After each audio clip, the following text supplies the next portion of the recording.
Thank you very much, Madam Chair. Good morning to the witnesses. Thank you so very much for your presence here today, and thank you again, Madam Chair, for reminding us, as I intended to do, of the tragedy that occurred in my home state, my neighbors at Fort Hood, Texas, and to again offer to those men and women who have been brave enough to put on the nation's uniform to fight in faraway places our deepest concern and sympathy, certainly for the families who have lost their loved ones, who, as I indicated, were willing to serve in the United States military, and certainly those who are injured. This is the second time that this tragedy occurred at Fort Hood, and the second time that we've had to embrace those who, as I said, are our neighbors. I mourned with them in 2009 and will continue to do so now.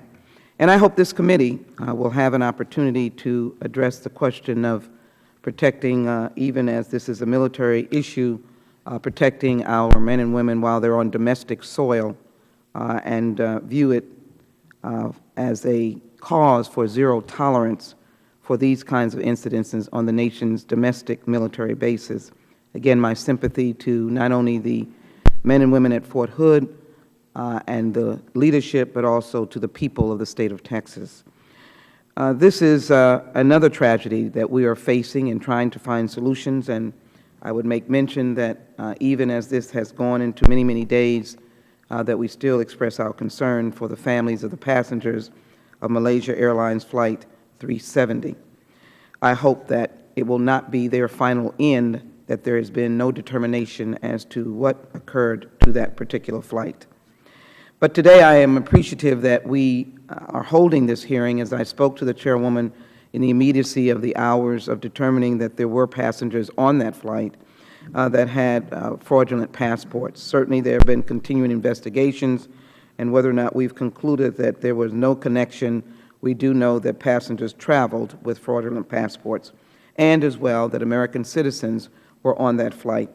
While many questions remain unanswered regarding the tragic disappearance of Flight 370, we do not know, as I indicated, what connection those two passengers may have had to its demise, if any. Two Iranian nationals were allowed to travel using Italian and Austrian passports that had been entered into Interpol's stolen and lost travel documents database in 2012 and 2013. Reports suggest that these individuals were not criminals or terrorists, but rather asylum seekers hoping to reach Europe. Nevertheless, the fact that, at least in certain countries, travelers can readily board aircraft using passports that do not belong to them is a cause for concern. It is, if a couple of asylum seekers can do it, so can terrorists or criminals. And after 9/11, and even in other countries before that, we know that we live in a different territory with different actors and different reasons for their actions. In fact, there are known examples of terrorists traveling on fraudulent documents. According to Interpol, Ramzi Youssef, convicted of masterminding the 1993 World Trade Center bombing in New York, committed his crimes after traveling internationally on a stolen passport. Also, Samantha Luthwaite, the so-called White Widow of a London, July 2005 suicide bomber, is wanted in Kenya and currently at large with aliases linked to a fraudulent passport and a passport reported stolen. Evidence that this is a problem. It is my understanding that the U.S. is ahead of most of the rest of the world when it comes to preventing individuals from traveling on lost, stolen, or fraudulent documents. The Department of Homeland Security systematically checks all travelers' documents against appropriate lost and stolen databases.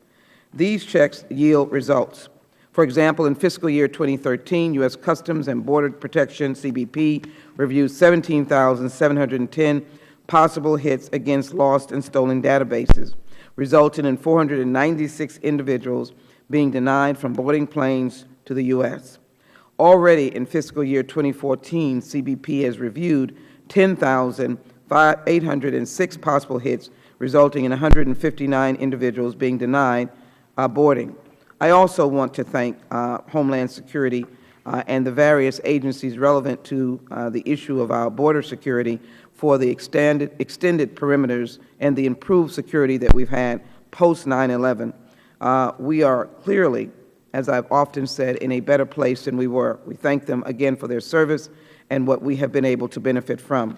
Since Flight 370 incident, DHS has expanded its checks to include not just arriving passengers, but also those departing this country. While overdue, this step should close a remaining loophole regarding travelers using fraudulent documents to fly to or from this country. I hope to hear from our DHS witnesses today about why departing passengers had not previously been included in their checks and whether any analysis had been done subsequently to determine whether passengers had been departing the U.S. on documents that do not belong to them. I also hope that we will be able to embrace and include the airline industry as we move forward on a number of ways to ensure the safety and security of the traveling public. I hope to hear from all of our witnesses about how we can encourage our international partners to follow the lead of the U.S. and a handful of other countries that regularly check travel documents against Interpol's SLTD database. It is my understanding that traveling on lost, stolen, or otherwise fraudulent travel documents is already commonplace in certain parts of the world. Doing so, it is made possible because fewer than 20 of Interpol's 190 countries systematically check passports against SLTD. Although the Flight 370 incident has focused attention on the vulnerability, it was already known to Interpol.